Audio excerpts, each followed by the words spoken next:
Me to become the guest of honor speaker for this event. Sabi niya kasi, yung mga successful. So, sabi ko, am I really successful with life?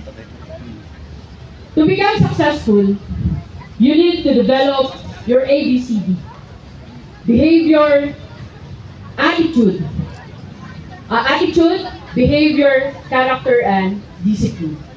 These are the powerful foundation you must carry with you because in reality, if you are mentally and emotionally weak, life will easily defeat you.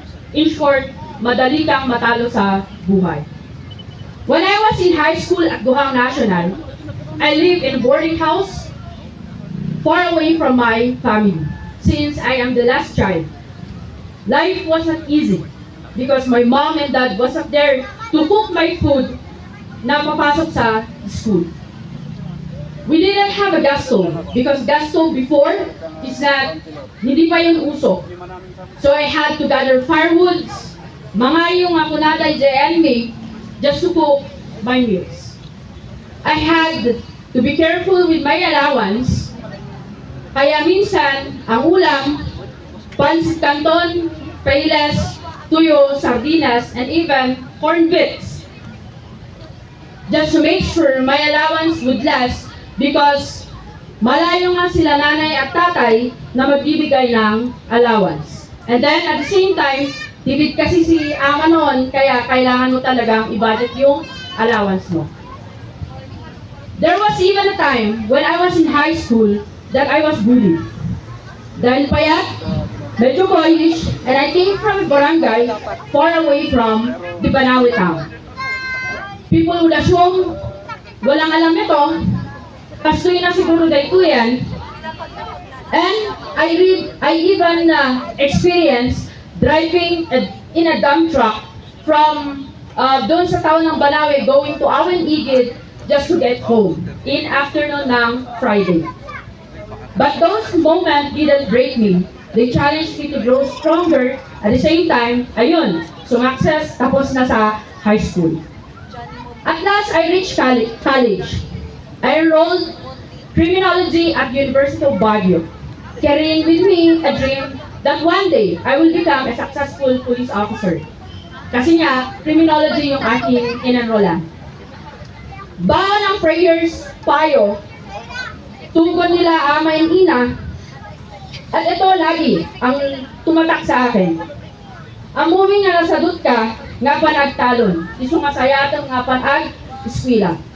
No agasawa ka nga nasapa, every time nga buwangon ka dito'y ayan tayo, syempre agsubli ka dito'y, ti makitang kat, karayan kan taltalon. De lang ti makita, ingana ka dito yan, no agasawa ka nga nasapa. Those words stayed in my heart and pushed me to keep going. I finished my degree after years of hard work. 3 years ko nakuha ang criminology na course ko sa UB. At ang hindi alam ng aking mga parents, aking mga kuya, may dalawa po akong bagsak na major. Siyempre hindi ko yung sinabi kasi hindi nila ako pag-enroll in the following semester. Then, I took my licensure examination for criminologist. By the grace of God, I passed, together with my cousin, who was my batchmate before. This was a moment of victory. I thought after graduating, life would be easy. But I was wrong. That when I realized the truth behind the question, what life after passing the licensure exam? For me, that became one of the hardest stage of my life. The struggle began and after the celebration. Siyempre, criminology graduate ka, sasabihin ng kapitbahay nyo, ayun natin nakadistinuan. Di ba police karaktan? And pressure and everything. To move forward, since during our time, wala pa pong quota for police. And at the same time, I was 19 years old that time. And I'm not eligible to enter in the law enforcement service. To move forward, I entered in the security service and worked as a security for almost 2 years. Diyan lang sa hotel, baba ng City Hall. At the same time, while working in the security, I enrolled my master's degree. It wasn't the path that I imagined. Siyempre, criminology graduate ka nga, magiging police ka, magiging jail officer ka, magiging FAR ka. But then again, yun yung pinakamahirap sa lahat. The path is not easy, but it was a part of the journey that shaped my perseverance, humility, and determination of chasing my goal. After spending 2 years in the security service, I found myself entering in the world of academia. Baka sa pagtuturo talaga ang destiny ko. Magturo sa mga gustong magiging police officer, mag-lecture sa gustong magiging future criminologist. And just like before, mahirap. Kasi hindi ganon kalaki yung sweldo ko nung first na trabaho ko. There were struggles, challenges, and moments of doubt, balancing responsibilities, expectation, and personal growth that tested my patience and determination once again. But I thank the Almighty for giving me the strength, the courage, and I was able to conquer them all. Today, I am connected with St. Louis College, San Fernando, where I serve as the program head of criminology department. At the same time, I continue to grow beyond the classroom by managing my own review center, the Trim Chats Review Center, and it was named after our apelyido, the Trim Chats Review Center. Through this, I aim to help aspiring criminologists preparing for the licensure exam, sharing not only the knowledge but also the life lesson I've learned from my own journey. My success alone is not mine. The success is the success also of my parents. All credits belongs to them, as well as my brothers and sisters who sent me or supported me going to school. They paid all my tuition fee. Sabi nga nila, wag kang mag-working student habang kaya pa namin na magbayad ng tuition mo. Everything I have achieved is a result of their sacrifice, love, and unwavering belief in me. Shout out kay Ama, kay Ina. Amin kat para kanyayo daytoy.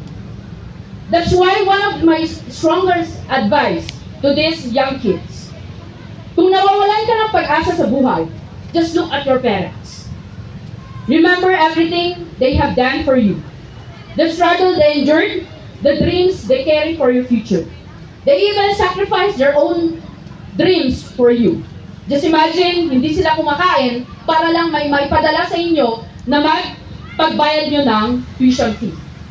Let that be your motivation to keep going, to stand up again and never give up, because sometimes the strength you are looking is already right in front of you. Today, no matter how far you've gone in life, always remember, haan mo nga lipatan, no ayan na tinagapwang. Kung nadangaro, isikan ka na ay, that I saw, and share it in my social media is, dapat ha mga lipatan, no ayan na tinagapwang. Urayan niya, isaad mo ti biyag. Stay grounded. Hold on your roots, values, and experience that shape who you are. Success may change your lifestyle, environment, and people around you, but it should never your humility and gratitude. No matter how grown or achieved, always look back with respect and appreciation, because in the end, the greatest strength is not what you have become, but the journey, the struggle, and the people who help you or help get you there. Don't you know that it was my first time in La Union, and I'm very proud to say that I am from Ifugao. Because sa amin sa San Fernando, La Union, in St. Louis College, the sister school of SLU or St. Louis University, may mga kailan din tayo doon, but they are from Mountain Province and even Benguet. I'm very proud to say, because sabi nga ni Vice President kanina, okay, dapat kung saan ka mapupunta, andun lahat, baon-baon mo kung ano yung culture, yung mga traditions. Okay? Kasi iba talaga kapag ikaw ay taga-Ifugao. Meron kang perseverance, dagdakol tiyanos mo. So sa mga young kids, stay grounded and always look at your parents. Let them be your motivation to keep going. Ulitin ko, pag nawawalan ka ng pag-asa sa buhay, always look at your parents. Sila dapat yung ating motivation sa buhay for us to become successful in life. So thank you so much and good morning. Thank you ma'am sa message mo. Sige, JK, agreement kayo dito sa ako. Then so may we call Sir Chris and Sir Johnny to give the Johnny Jimong to give the certificate, plaque of appreciation and our token.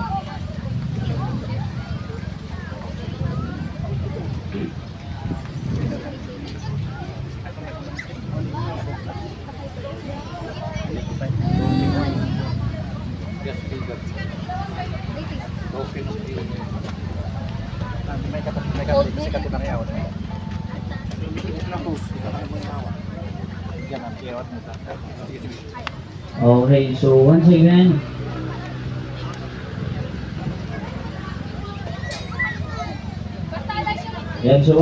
sir, thank you for coming over. Salamat po with the oras niyo. May we also request the other officers and barangay officials, city councilor nga dita tag picture tayo dito sa amo with our guest speaker. May kayo dagiti barangay official, city official, representative from different organizations nga dita o may kayo tag picture tayo, kadwa tayo dahil kunay guest speaker tayo. Sir. May kayo, Councilor Awi may also acknowledge the presence of our Federation President, Councilor January Mananing. Sir, good morning. Yan, dagiti kakagawad coming from different barangay. Sir Dave, may kayo sir, tumaynayin kayo. Officers coming from different organizations nga datatang agsapa. Kung may kayo apo dito sa angot, nakapicture tayo, iti guest speaker tayo tata. Okay, as they are having the picture taking, may we request the intermission coming from the FIB Youth. It is a chapter to prepare for our community dance. Again, sir, thank you once again. Palakpakan tayo man po. Iti-guest speaker tayo ng tama. And thank you po for coming over. So again,